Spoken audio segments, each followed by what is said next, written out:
லெவலில் எப்படி ஆண்டவர் கூட்டிட்டு போறாரு. விசுவாசத்துல அடுத்த லெவலில் காலை வச்சீங்கன்னா ஊருக்கலையும். இப்ப இவங்களுக்கு விசுவாசமே இல்லை. இவங்க போனது மட்டும் இல்ல, அங்க இருக்கிற திராட்சை கொலையை கொண்டு வரதுன்னா பாக்கெட்ல வச்சு இல்ல, கல்யாண வீட்டில் சாப்பிட்டு பழத்தை எடுத்து பாக்கெட் அப்படி இல்ல. இது 2 பேர் தூக்கிட்டு வராங்க, ஒரு கண்ணுக்கும் தெரியல. அப்படி இருந்தும் போனவர்களில் இந்த யோசுவா காலேபை தவிர யாருக்குமே என்ன இல்ல, விசுவாசம் இல்ல. ஆனா யோசுவா நாட்கள்ல 2 பேர் வேவ பார்க்க அனுப்புறாங்க. ஊரை கலைஞ்சிட்டு, ஊரே கலைஞ்சாலும் அவங்க எரிகோ பிடிக்க வராங்க. இதான் அதாவது உங்க வாழ்க்கையில போராட்டம் அதிகரிக்கணும், நீங்க விசுவாசத்துல வளர்ந்துட்டு இருக்கிறீங்கன்னு அர்த்தம்.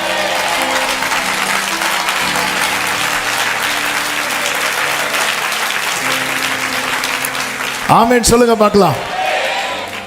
കാണുന്നു ഞാൻ വിശ്വാസത്താൽ എൻ മുൻപിൽ ചെങ്കടൽ ഉണ്ടാകുന്നു.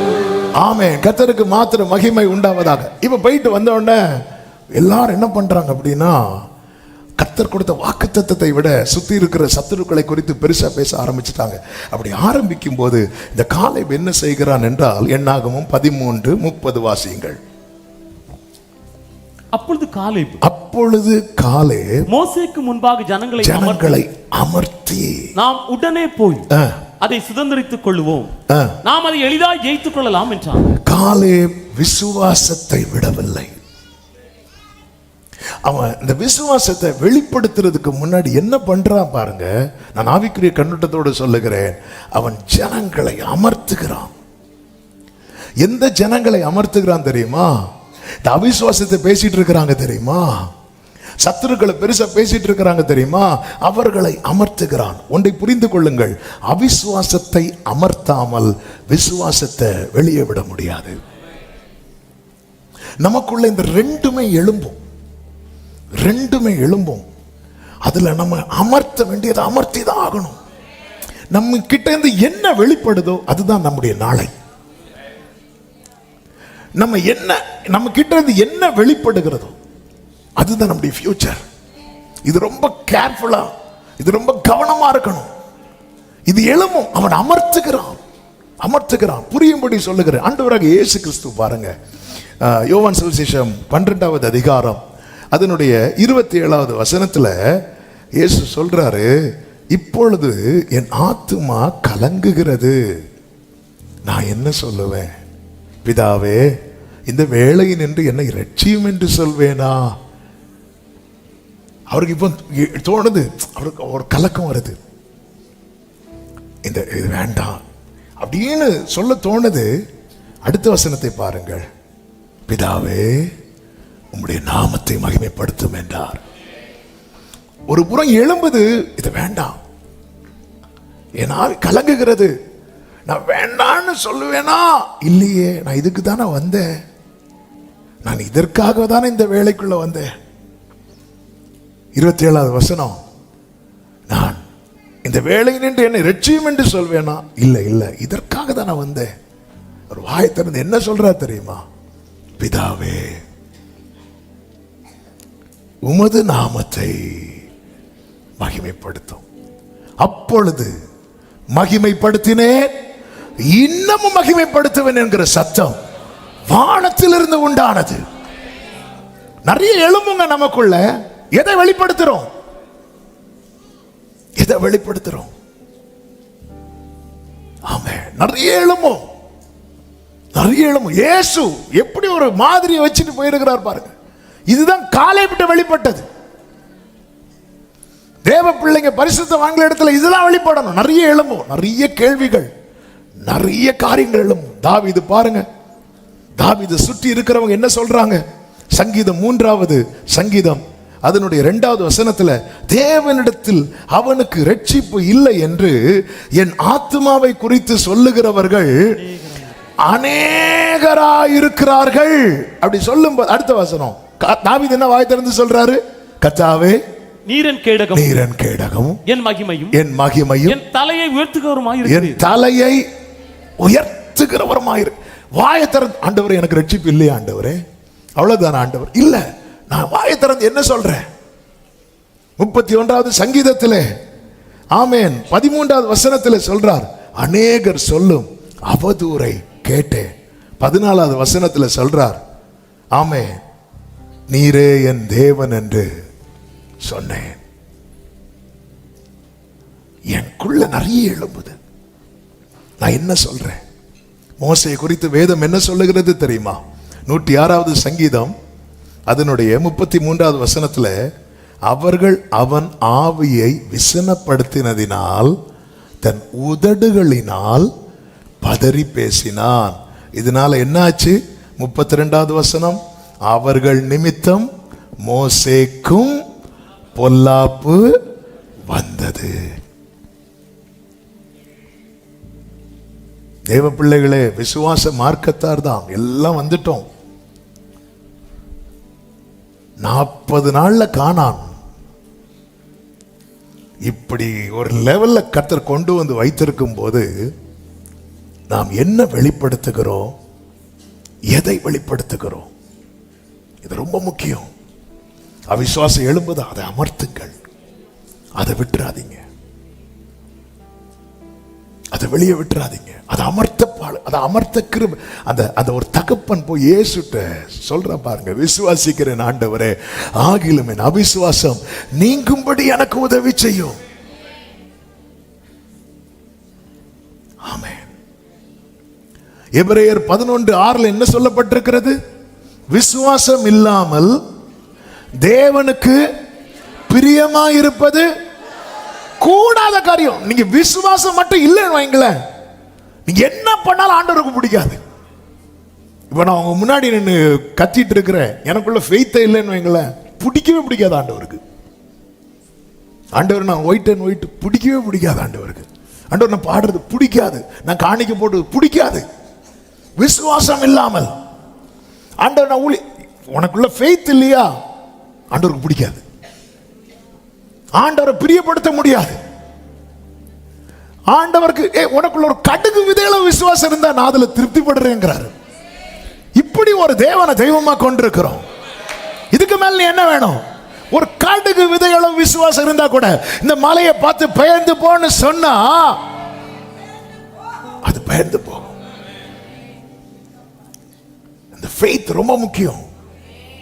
அதனாலதான் இந்த விசுவாசம் நம்மை விட்டு அட்டு போகிற ஒரு சூழ்நிலை இருக்கு தெரியுமா? நம்ம வாழ்க்கையில மிக மிக ஆபத்தான நிலை.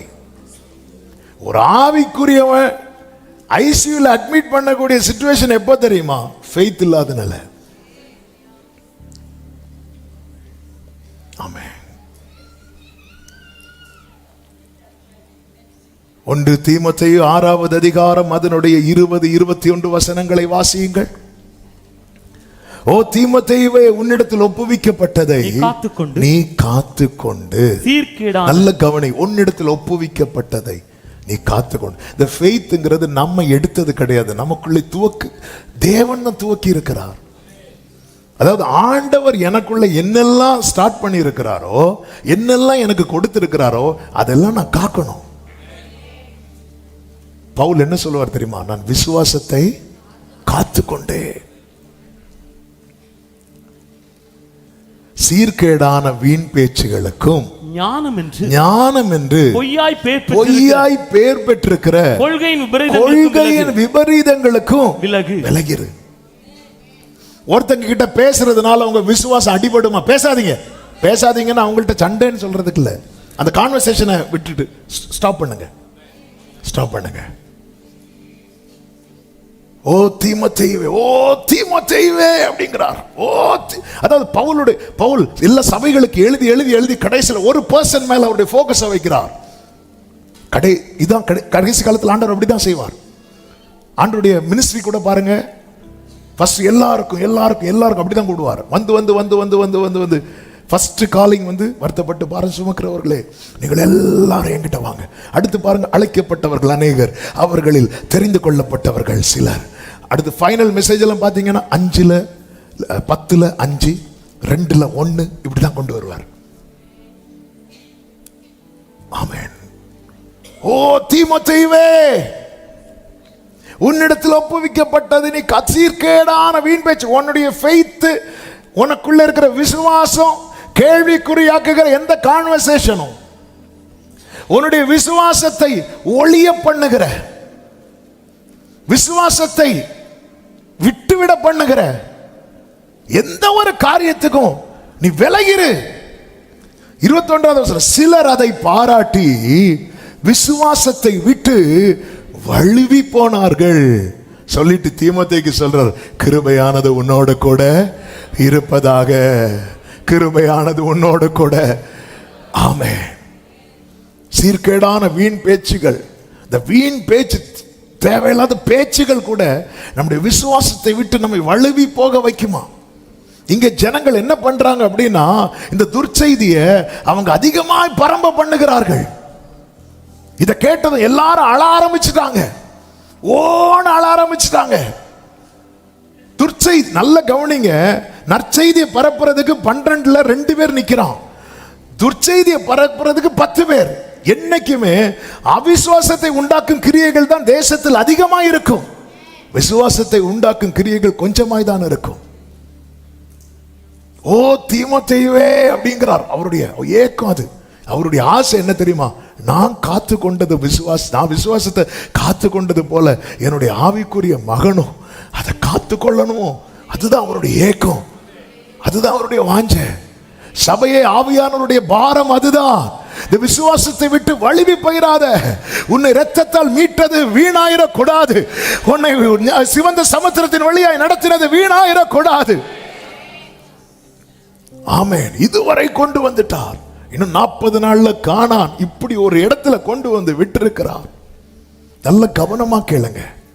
வேதத்தில் ஒரு வார்த்தை இருக்கிறது, அப்போஸ்தலர் 13 அதனுடைய 41 சொல்லப்பட்டிருக்கிறது, அசட்டைக்காரரே பாருங்கள், பிரமித்தழிந்து போங்கள், உங்கள் நாட்களில் ஒரு கிரியை நான் நடப்பிப்பேன் என்று ஆபகுக்கு 1:5 சொல்லப்பட்டது இங்கு எழுதப்பட்டிருக்கிறது. உங்கள் நாட்களில் ஒரு கிரியை நான் நடப்பிப்பேன், ஒருவன் அதை உங்களுக்கு விவரித்து சொன்னாலும் நீங்கள் விசுவாசிக்க மாட்டீர்கள் என்று சொல்லியிருக்கிறபடி உங்களுக்கு நேரிடாதபடிக்கு. அதாவது நான் எவ்வளவு வசனம் கேட்டாலும் என்னால நம்ப முடியலைங்கிற ஒரு நிலைமை இருக்கு தெரியுமா? ரொம்ப ரொம்ப மோசமான நிலைமை. அப்படி ஒரு நிலைமை நேரிடாதபடிக்கு. அன்னைக்கெல்லாம் பெரிய பிரசங்கலாம் எனக்கு தேவையில்லை, ஒரே ஒரு வேர்டு கேட்டாலே அதை வைத்து வாழ்வு. இன்னைக்கு விவரித்து சொன்னாலும் சீஷர்களை பொறுத்த வரைக்கும் நீங்க கவனிச்சீங்கன்னா தெரியும், சீஷர்கள் இயேசு கிறிஸ்து உயிர் தெழுந்தது நம்பல. ஆனா இயேசு வந்து விவரித்த போது நம்பிட்டாங்க. நம்ம எல்லாம் விசுவாச வீரர்கள் கிடையாது, ஆனா வசனம் விவரிக்கும் போது என் இருதயம் கொழுந்து விடணும், என் கண்கள் தெளிவாகணும். சீஷர்களுக்கு இது உண்டானது. இங்க ஒரு வார்னிங், இதுதான் ஆபகுக்கு 1:5. விவரித்து சொன்னாலும் விசுவாசியாத ஒரு கிரியை உங்கள் நாட்களில் நடப்பிப்பேன். அப்படி ஒரு காரியம் உனக்கு நடந்துடக்கூடாது. எவ்வளோ நான் எத்தனையோ வருஷமா செய்தி கேட்டாச்சு, நான் கேட்காத செய்தி இல்லை. எல்லா சர்ச்சிலையும் போய் செய்தி கேட்கிறேன், யூடியூப்லையும் செய்தி கேட்கிறேன், ஆனா எனக்குள்ள என்ன மட்டும் இல்லை, விசுவாசம் இல்லை. இப்படி நேரிடாதபடிக்கு எச்சரிக்கையாயிருங்கள். என்னால நம்ப முடியலன்னா எனக்கு ட்ரீட்மெண்ட் அவசியம். அதுதான் அந்த தகப்பன் கத்துனா இயேசுட்ட, ஆண்டவரே என விசுவாசம் நீங்கும்படி எனக்கு உதவி செய்யும். என்னால் நம்ப முடியல ஆண்டவரே, நான் 1 ஹவரா பைபிள் படிச்சுட்டே இருக்கிறேன், நான் ஒரு நாள் ஃபுல்லா செய்தி கேட்டுட்டே இருக்கிறேன், என்னால் நம்பவே முடியல ஆண்டவரே, என்னால் நம்பவே முடியல. இந்த செய்தியின் அடுத்த பகுதிக்கு நான் செல்றதுக்கு முன்னாடி இப்படிப்பட்ட நிலைமையில எனக்கு ஆண்டவர், ஏன் ஆண்டவர் என்னால் நம்பவே முடியல. ஆண்டவர் வான் பண்றார், இப்படி ஒரு சிச்சுவேஷன் உன் லைஃப்ல வந்துடவே கூடாது, உன் லைஃப்ல வந்துடவே கூடாது. எத்தனை பேர் விரும்புறீங்க ஆண்டவரை எனக்குள்ள இந்த விசுவாசம் ஒளிஞ்சிடவே கூடாது? விரும்புறவங்க கைகளை உயர்த்தி, ஆண்டவரே எனக்கு கிருபை தாங்கப்பா ஆண்டவர், எப்பொழுதும் எந்த சூழ்நிலையிலும் உம்மை நம்பி நிற்க எனக்கு உதவி செய்வீராக. ஹல்லேலூயா. நம்புவேன் இறுதி வரை, நம்புவேன் ஆமென். நம்புவேன். க்ளோரி. நம்புவேன். நீங்க நல்ல கவனிங்க. இயேசு உயிர்த்தெழுந்த சம்பவம் இன்னொரு கூட்டத்தாரும் அறிந்தார்கள். யார் அறிந்தார் தெரியுமா? அந்த வேத பாரகர் பரிசேர். நீங்க கவனிச்சீங்கன்னா சீஷர்களை விட டீட்டெயிலா யாருக்கு தெரியும் தெரியுமா? இவங்களுக்கு தான் தெரியும். ஏன்னா அதை நேரா பார்த்தவங்க போய் சொல்றாங்க. யார் நேரா பார்த்தாங்க? இந்த காவலுக்கு 2 பேர் விட்டுருப்பாங்க. நீங்க அதை படிச்சீங்கன்னா ரொம்ப ஆச்சரியமா இருக்கும். ஆமென். மத்தேயு 27:62 பிரதான ஆசாரியரும் பரிசேயரும் போய் பிலாத்துட்ட என்ன கேட்பாங்கன்னா, 63 ஆண்டவனே, அந்த எத்தன் உயிரோடு இருக்கும்போது 3 நாளைக்கு பின் எழுந்திருப்பேன் என்று சொன்னது எங்களுக்கு, இது யாருக்கு ஞாபகம் இல்லை? சீச்சர்களுக்கு. இவங்களுக்கு வசனம் எல்லாம் தெரியும், அவர் சொன்னது எல்லாம் தெரியும். இப்போ அதனால பிலாத்து சொல்ல, நீங்களே காவலுக்கு ஆளை வச்சிருங்க, நீங்களே வச்சிருங்க. இப்போ இவங்க ஆட்களை விடுறாங்க. அடுத்த அதிகாரம் நமக்கு தெரியும். அங்க உயிர்த்தெழுதலின் வல்லமை வெளிப்படுகிறது. இவங்க பொத்துன்னு விழுறாங்க. கல்லு திறக்கப்படுது. எழுவி பார்க்கறாங்க, இல்லை, சொன்னது போல நடந்துட்டு அப்படியே போய் அவங்க கிட்ட சொல்றாங்க. சொல்லும்போது, அப்படியா, அப்போ ஒரு உண்மையிலே மேசியாதானா அப்படி சொல்லி சரண்டர் ஆக முடியல. பாத்தீங்களா? எல்லாமே இதுக்கு மேல நீ இதுக்கு மேல நீ எப்படி, அவங்க நிலைமையை பாருங்க. இப்படி உங்களுக்கு நேரிடாதபடிக்கு. என் லைஃப்ல எவ்வளவு என்னால நம்பவே முடியல. நேரிடாதபடிக்கு. ஆமென். இப்படி ஒரு நிலையில கொண்டு தள்ளணும். இதுதான் சாத்தானுடைய நோக்கம். விவரித்து சொன்னாலும் இந்த ஜனங்கள் பாருங்கள், துர்ச்செய்தியை கேட்டு நம்ப ஆரம்பிச்சிட்டாங்க. என்னாகமம் 14வது அதிகாரம் அதனுடைய 1வது வசனத்திலிருந்து நீங்கள் பார்த்தால் தெரியும். ஜனங்கள் எல்லாம் ஓன அழ ஆரம்பிச்சிட்டாங்க. அல்லது இப்ப என்ன சொல்றாங்க அப்படின்னா, அதனுடைய 2வது வசனத்தை பாருங்கள், வாசியுங்கள். இஸ்ரவேல் புத்திரர் எல்லாரும் மோசேக்கும் ஆரோனுக்கும் விரோதமாக முறுமுறுத்தார்கள். சபையார் எல்லாரும் அவர்களை நோக்கி, எகிப்து தேசத்திலே செத்து போனோமானால் நலமாயிருக்கும். இந்த வனாந்தரத்திலே நாங்கள் செத்தாலும் நலம். அதாவது இவங்க பிரசன்ட் லைஃப வச்சு பாஸ்டுக்கு திரும்புறாங்க. இப்போ ஏன்னா அவங்க கேட்ட செய்தி துர்ச்செய்தி, ஒரு பெரிய இக்கட்டு வந்தது போல உணர்றாங்க. உணர்ந்ததும் இவங்க எந்த லைஃபுக்கு நேரா திரும்புறாங்க அப்படின்னா, விட்டு வந்த வாழ்க்கை, பழைய வாழ்க்கை. கிறிஸ்தவ வாழ்க்கை என்பது விட்டு வந்ததுக்கு நேராய் திரும்புவதல்ல. பவுல் சொல்றாரு, இக்காலத்து பாடுகள் இனி வெளிப்பட போகும் மகிமைக்கு ஒப்பானது அல்ல. வாழ்க்கையில நெருக்கம் வரும்போது ஒரு தேவ பிள்ளை, இந்த நெருக்கெல்லாம் போயிடும். எப்ப தெரியுமா? அது சீக்கிரத்துல இது நீங்கிரும். அவங்க பார்வை எங்க இருக்கணும் தெரியுமா? இன்னும் கொஞ்ச நாள் தான்ப்பா, இன்னும் கொஞ்ச நாள். இப்படி பார்க்க வேண்டும். இதுதான் விசுவாச பார்வை. ஆனா இவங்க இந்த விசுவாசம் இல்லாதவங்க எங்க பார்ப்பாங்க தெரியுமா? ஏன் தான் அந்த பழைய மார்க்கத்தை விட்டு வந்தோமோ, அந்த எகிப்திலே இருந்தா நல்லமா இருந்திருக்குமே, அங்கேயே செத்திருந்தா ஆமே ராஜ மரியாதையோட அடக்கம் பண்ணி இருப்பாங்களே. உங்க பிரசன்ட் லைஃபை வச்சு உங்க பாஸ்ட பாக்குறீங்களா, உங்க ஃபியூச்சரை பாக்குறீங்களா?